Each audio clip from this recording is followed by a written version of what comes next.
A stronger day, be your best every day. Hi, I'm Marginalised, founder and director of Strength Optimizer. I aim to help you stay healthy, be happier, and deal with challenges with greater resilience. Do you know that you have the power to promote and advocate equity, inclusivity, and well-being of the marginalized groups? How do you develop practical skills to be a better ally for the marginalized? Today, you will meet Dr. Meg Warren. Meg will show you how you can leverage allyship in promoting compassion and social justice in the workplace and advance the well-being of the marginalized. Thank you.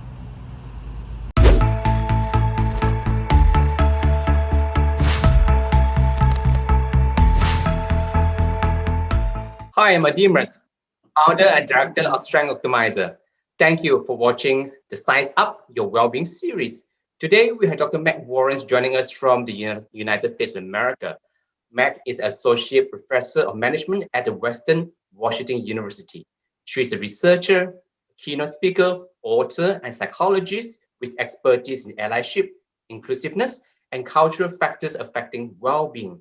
She has held prestigious positions such as the founding president of the Work and Organizations Divisions of the International Positive Psychology Association, co-founder of the Western Positive Psychology Association, and co-editor of the International Journal of Wellbeing. I'm so grateful to have you joining us today, Meg. How are you doing?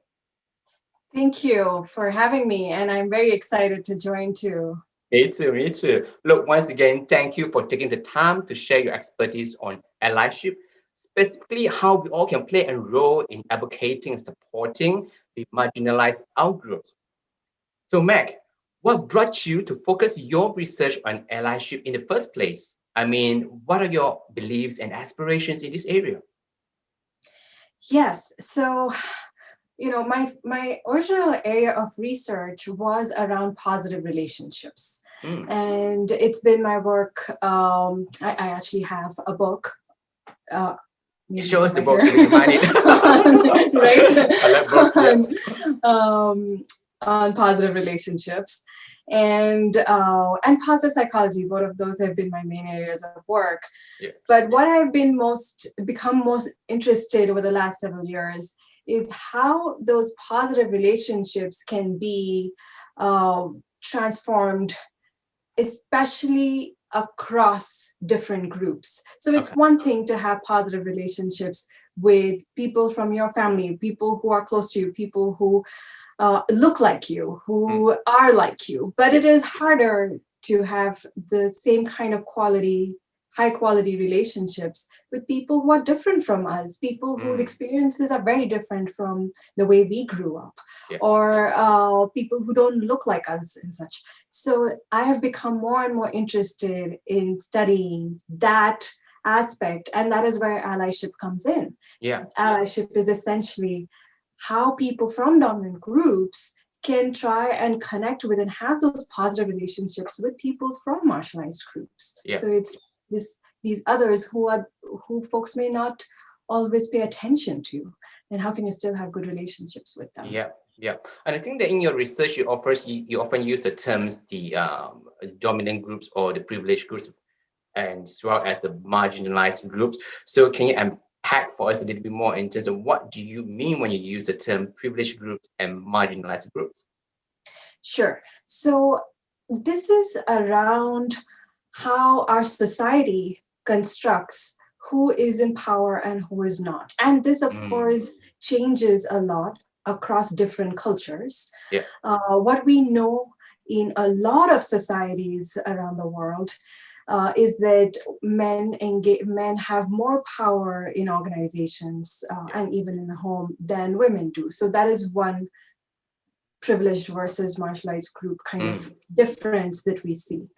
In many other aspects, so in the United States, in Canada, in some other countries, race is an important one, where white people enjoy more privilege systematically compared to people of color.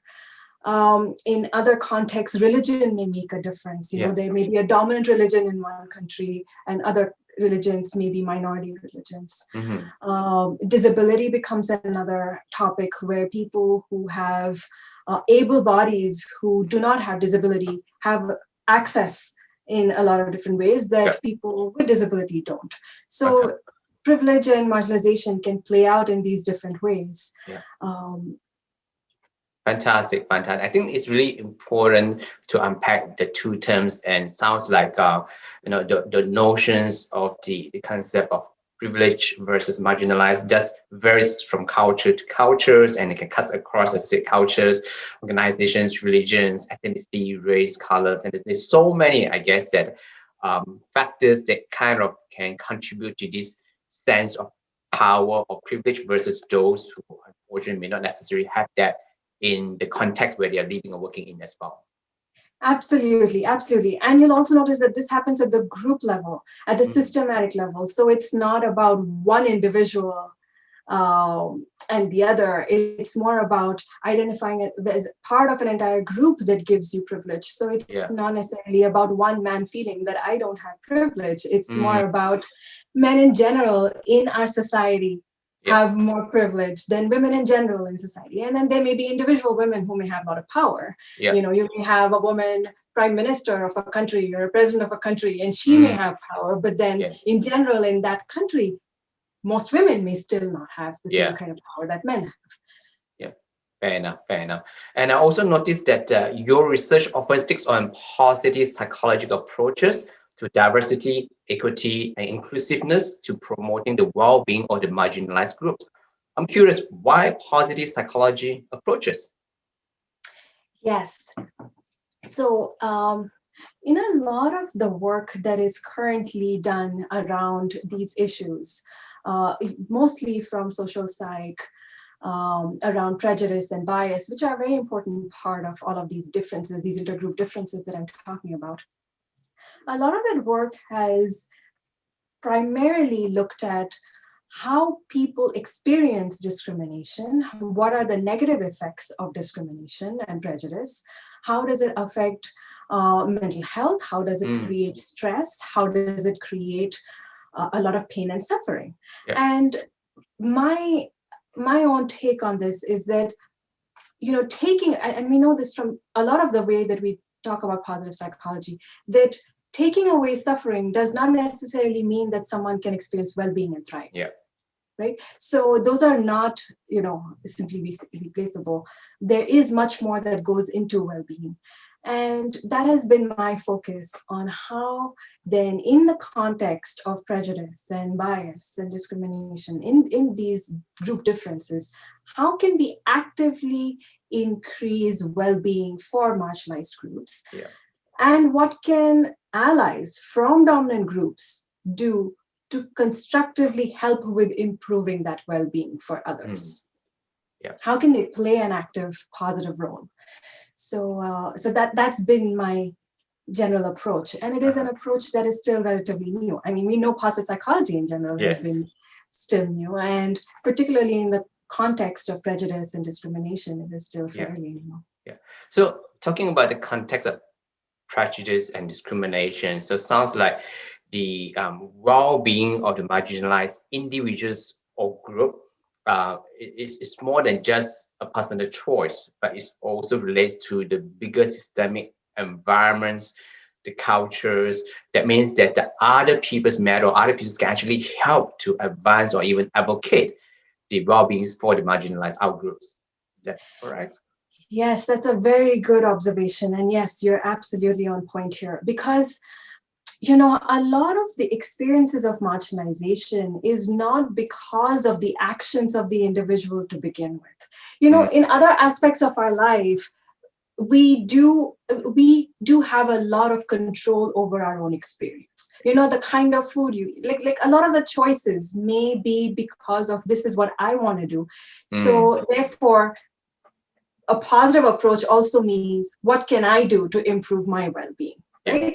But in the context of prejudice, it is not about what I did. It's about how other people perceive me. My life's experiences are because others see me as maybe incompetent or unlikable because of the way Mm. I look or Yeah. because of the identities I possess. So when the marginalization is based on what others do, then the positive psychology piece of it, like well-being, also is Mm. dependent to some extent Yeah. on how others can shift and change and impact. So there's a lot of the relational piece there Yeah. of both the negative experiences and therefore the positive Mm. experience, the potential for positive experiences as Yeah. well. Yeah. And I guess that's why I find your research fascinating, because it sort of goes beyond the very individualized kind of focus level of well-being to saying that, hey, actually well-being can also happen at a collective level. And if we all notice and realize that we can play a part in terms of lifting up or contributing to the well-being one another, then hopefully we can create this as a kind of a shared responsibility, rather than saying that, okay, this is your fault, you got to think more positively, you got to do A, B, C, D, E, and then we sort of wash our hands clean, so to speak, and saying that it's all on you. Yes, absolutely. And I have to say that at least in part, some of my orientation here around collective well-being is also because I come from a collectivistic culture, right? Mm. I grew up in India, which is, very collectivistic. And Yeah. then, of course, I came to the US, where I did a lot of my education. But I felt this disconnect in in our research, in our work in positive psychology, of how collective well-being matters. And for collective well-being, Mm. it is important to look at the role of the other Yeah. in your own well-being. Absolutely, absolutely. All right, so let's address the elephant in the room, which is allyship. So what is allyships and why it matters, right? Yeah, so some of the most kind of basic research on allyship has been showing that um, when marginalized group members, people who don't have a lot of power to begin with, when they try to advocate for themselves, they're much less likely to be heard.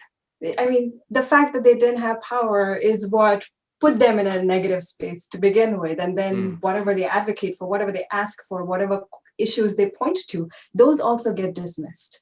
But when those same issues are raised by allies, they're taken seriously. Mm-hmm. Allies are less likely to experience backlash Okay. for what they say. So allies are in a position to really leverage their privilege in a very Uh-huh. positive way. Yeah. That privilege itself can become a strength that can be used for someone else's well-being. And I Mm. think that's a powerful tool Yeah. to use. So I think there's a lot of potential with Yeah. allyship. All right. I'm just curious, like in the context of again marginalizations and discriminations, for someone who is considered in the privileged groups, what motivates them to want actually to be the ally for the marginalized groups, or so to speak, to be the voice, for the one who has less voice or little voice. Yes. So my own work has, and I take a positive approach, right? So my own work has been looking at the values of people. So I think there are a lot of different reasons why someone may become motivated to be an ally, but my focus has been on how the values of dominant group members, their own personally held values, may play an important role in motivating them. Okay. So, values such as their sense of compassion, their sense of fairness. Mm. It's one thing to feel compassionate to your own in-group members, to your family, to folks Yeah. who are close to you, but is it possible for us to expand that circle so that compassion is expressed towards others? And Yeah. if we can do that, then that can be a really powerful motivation to continuously and sustainably be an ally towards others. Yeah. Yeah.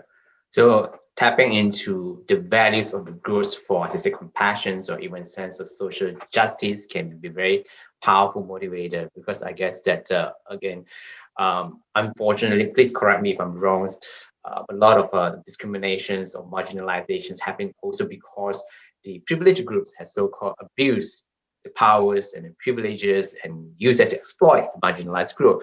And I guess that by taking on a positive psychological approaches, without ignoring that is happening, but also to look into what else can we do to actually help the privileged group to be a little more aware in terms of their privilege, their power, and of course of their responsibility, perhaps collectively.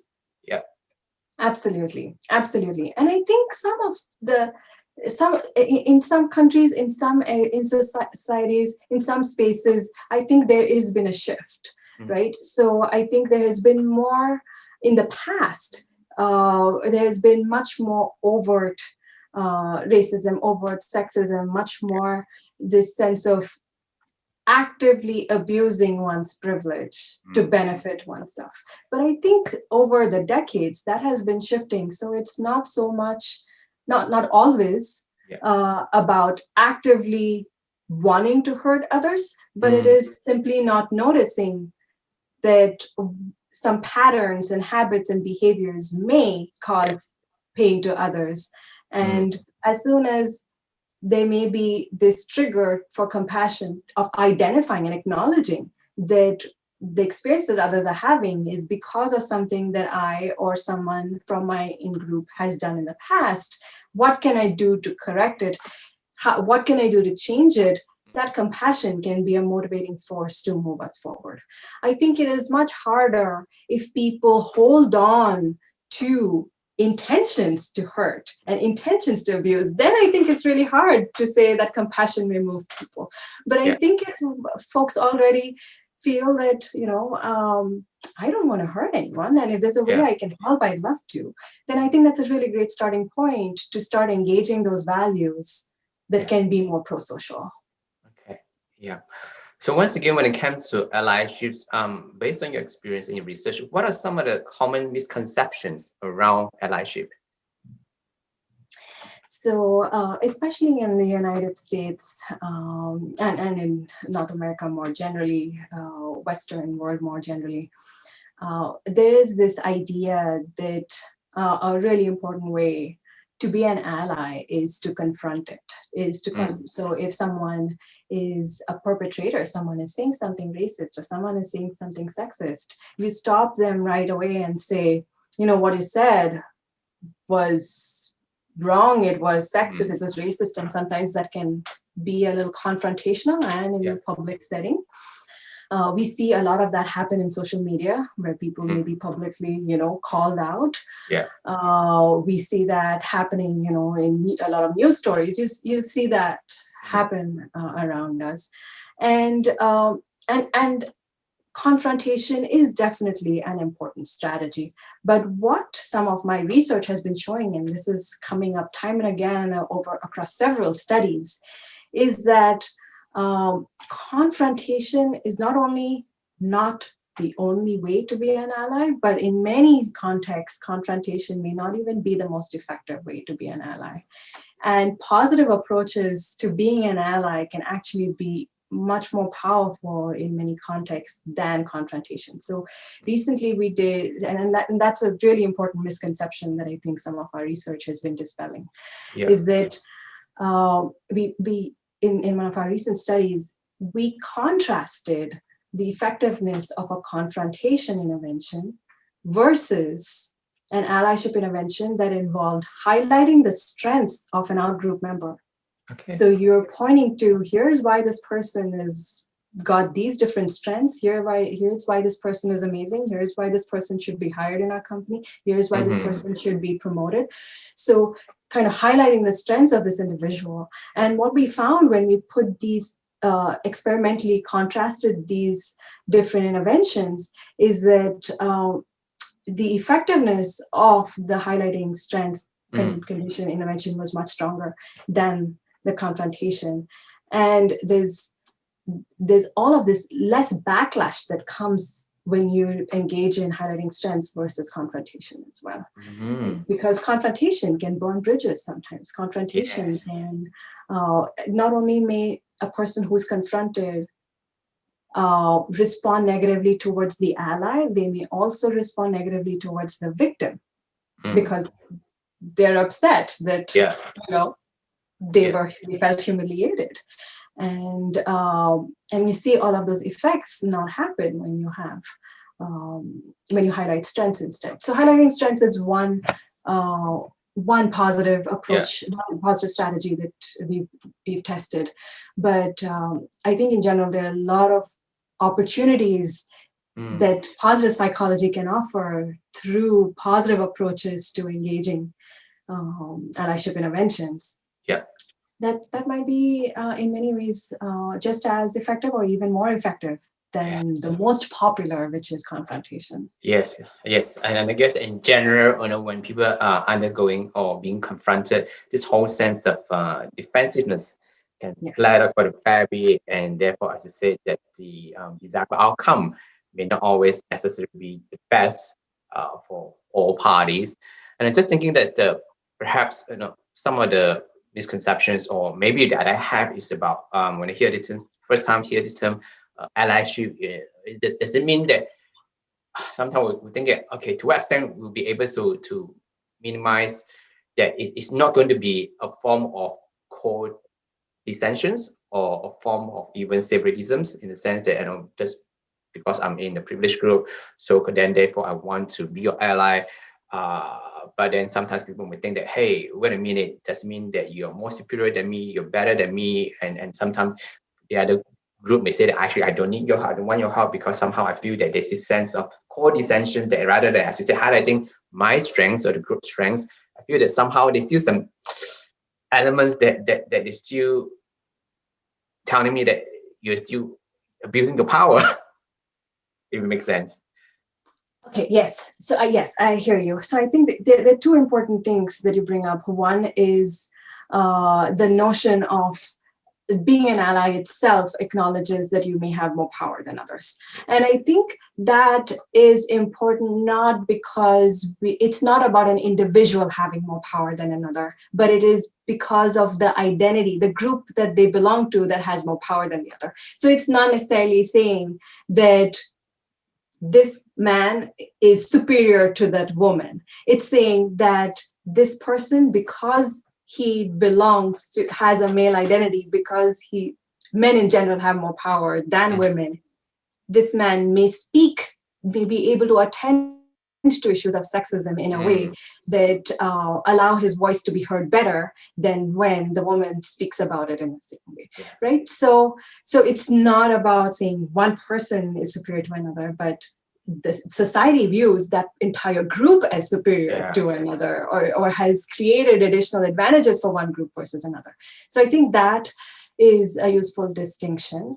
The other part that you mentioned about feeling like this condescension, or especially around people from marginalized groups not wanting someone to say something on my behalf. Yes, I think that occurs, and I think there are so many layers to that. I think part of it is that there have been too many times in the past when well-meaning people who were not very attuned to the issues may have tried to ally in ways that caused more harm than good. And that's the kind of situation when people would say, you know what, don't say anything on my behalf, you may create more trouble. Right? So that can be one reaction. Another reaction is that especially we see this happen in times of confrontation. So when think about this as, even if an older brother is trying to help a younger brother in a school, right? You've got the bully. A bully is troubling your younger sibling, and you step in and say, hey, don't do this. And then you graduate from school and you go to college. What happens to the kid who is still in school? They're going to continue to be bullied. Like, you come in, you say something, you go. What about that person, right? The bully's still there, and the younger brother is still there. So I think there's that backlash, that impact that can happen when someone comes in and steps in, especially during confrontation, and the backlash is left to the victim to, try and defend themselves against. But a lot, when we look at the positive approaches, the positive strategies, we don't see that as much. So fewer people in general will have a problem if you ally with them by saying, she's great, you should hire her, right? They're not going to feel bad that you spoke up on my behalf. They're like, yeah, keep it coming. If you're going to say something positive about me, sure, right? In fact, it would be weird for me to say I'm great, but it's much better when you say I'm great, right? So so when we look at the positive strategies, you don't see that same kind of tension of, don't say speak up for me, I'm fine speaking up. And I think it's because of these additional layers that are underneath that sense of that hesitation to accept allyship. And I do appreciate and acknowledge that, look, the topic that we talk about today is huge, it's mega. This it involves culture, the systemic, the individual, organizational level, society level, the cultural elements. So I really appreciate you to unpack this in a very succinct and practical manners for us, and I think that that has been fantastic. So really thank you for doing that. Earlier on you mentioned that highlighting the strengths of the marginalized individual groups can be one of the positive approaches in terms of advocating the well-being and equity and inclusivity for the marginalized group. Just wondering what are the personal actions that we can actually take to promote allyship in the workplace, apart from what you already highlighted for us? Yeah. So from our research, there have been several strategies that have emerged as the kind of strategies that marginalized group members themselves say is useful. And I think those are the safest to go with, right? If they say this is helpful for me, let's pay attention to those. So highlighting strengths comes up as one. Another one is being a reflection partner, what we call a reflection partner. Essentially, when a marginalized group member is going through trouble in navigating a system, let's say they're trying to apply for promotion and they've got all of these different issues that are coming in, there's they're not able to access the same kind of opportunities, or they have unnecessary roadblocks that other men don't have, for instance, if you're talking about women. What an ally can do is say, let me help think together with you. I can be a person who is willing to be your partner in reflecting about this process, thinking about what the issues are. Let me be your partner, your sounding board throughout the process, right? So they're there listening around every issue, offering suggestions to see whether something works. Some of the suggestions may not be good, and that's fine. But being there and being in the trenches, being in the process together can be really important.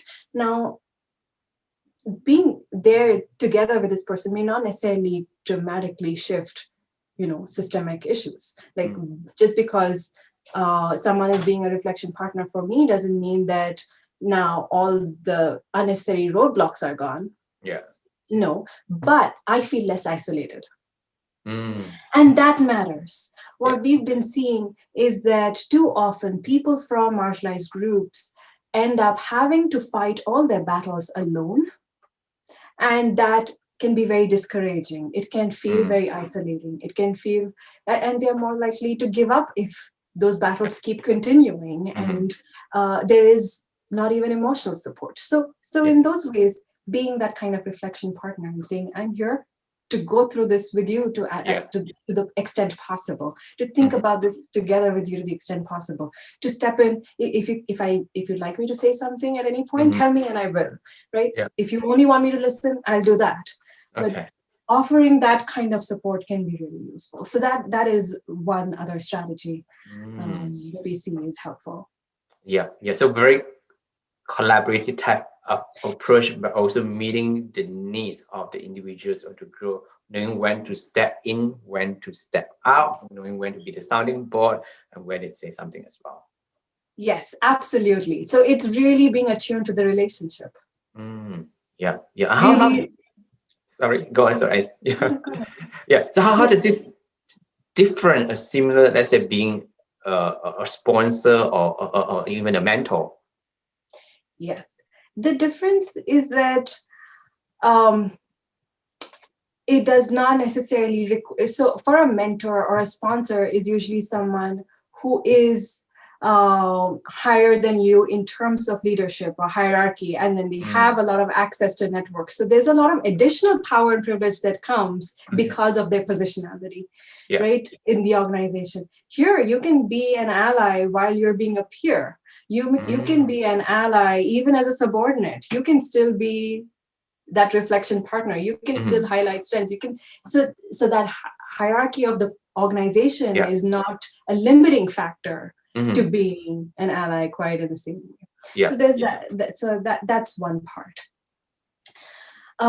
Another difference that and especially how an ally is different from let's say simply a good friend or a good colleague is that here you're paying attention especially to issues of the marginalization that's affecting them.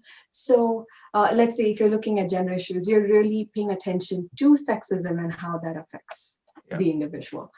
So you're becoming more knowledgeable around that issue that is hurting them the most, and supporting them through it. Yeah. So I guess it sounds like being an ally is more than just having a good intentions, but to actually know how to turn that good intention to a series of actions, and perhaps may also need a little bit of skill building education to know how to best be the ally without taking over, without being co-descendant, and knowing again how to collaborate and empower the marginalized individual groups. Absolutely. I think intentions are a very important starting point. Without intentions, we don't even start, right? But yes, intentions cannot be enough. Yes, it is. It's a good beginning, very critical beginning, but there's certainly more. And I think so. My own take around allyship is very much like a skill. So, like any other skill, just because I intend to be a good musician doesn't make me a good musician. I wish, right? I have to invest. I have to invest time. I need to practice. I need to develop the skills. I need to develop my own ability and to gain mastery, to gain expertise. And I think it's the same thing in allyship, that you learn strategies, you learn techniques, you become more skilled at it. And the better your skill becomes, the less backlash, the less likely you would end up engaging in behaviors that will create backlash, less likely that you may say the wrong thing or step up when you shouldn't, or say too little when you should say more. Like all of those pitfalls that come with allyship, I think is a question of lack of skill. It's good intention, but not enough skill. So it's the skill building that we do. Yeah, and I believe that being an ally is not for the faint-hearted, especially talking about allyship in the context of the group norms, the system that you're in. So let's say that, for example, if I want to be an ally for a marginalized group, but then the systemic culture or the group norms that they're in is not in favor of that because they hold on to our own power or privileges, to have that guts or courage to speak and stand against that means that I may eventually or hopefully not be ostracized or even marginalized by my own privileged groups. So once again, I think that it takes a lot of guts in order to say, yes, I'm willing to be your ally, not just for one conversation, but throughout the long haul and as much as you need me to be. Yes, I think courage makes a huge difference. But I also think courage becomes most important if your only allyship strategy is confrontation. If you're looking at other types of allyship strategies, there is lesser risk, and lower the risk, lower the need for a lot of courage. So I think, especially for folks who are starting out to become an ally, jumping straight into confrontation, which is the highest skill strategy, is probably going to deter you, or not bring out the best outcomes that you'd hope for. But starting out with something that is much low risk, like highlighting strengths or promoting another, or being a willing listener, like all of those your other people may not even know that you're being an ally, and that may be a good starting point. Yeah. That I just want to listen to your issues and I want to hear what your experiences are. That's a good starting point. Yeah. And you're still on that allyship journey. Yeah. I'm glad to hear that there's actually a spectrum, especially based Yes. on the skills that you have, and you don't always have to be the one who's with the loudest voice, blah blah blah blah, and to try to be confrontational, to be the strong advocate, but knowing where you're at in terms of your skills, your intentions, in terms of your resources, and more importantly, check in with the Yes. marginalized individuals. How can I be the better ally for you in this context at this point of time? Absolutely. And also, the assumption that you need to be the loud voice also has some personality characteristics attached to it. Not everyone is comfortable with being the loudest voice, not for myself, not for others, right? So, so I think engaging in allyship strategies that are compatible with our personality, compatible with the relationships that we have, at least as a starting point. And then as we become more and more skilled and expand our comfort levels and comfort zones, then it might be possible to become an ally using different other strategies as well. But again, starting out from what fits and then moving forward, I think is a good development process. Thank you for that. And that's certainly comforting and affirming to know I don't always have to be the loudest person in the room. All right. So Meg, I only have one last question for you, and it got nothing to do with allyship. I'm just curious, what's one thing that you have been doing this week to look after your well-being? We're going through a heat wave. So lots of water. Yeah. Oh, gee, that's right. The practical physical needs very much important. Being aware of that. Lots of water. Yeah. It's been top of mind. Yeah. And totally, as I mentioned earlier, I'm from Melbourne and we're in the middle of winter, and so I'm tempted to put on the heater, but certainly being aware that taking a lot of water definitely is important elements to look after your well-being. Thank you for that. Well, that's all the time that we have for today. Once again, thank you so much for joining us, Meg. And if you want to engage Meg's expertise in allyship, diversity, and inclusion, especially in the areas of skills building, you can visit her website. I believe it's Meg Warren, MEGWARREN.com. So that's megwarren.com. Thank you for watching. I'm Demus from Strength Optimizer, and we are here to bring out the best in you by optimizing your strengths. Have a fabulous day, everyone. Goodbye. Thank you so much. Goodbye.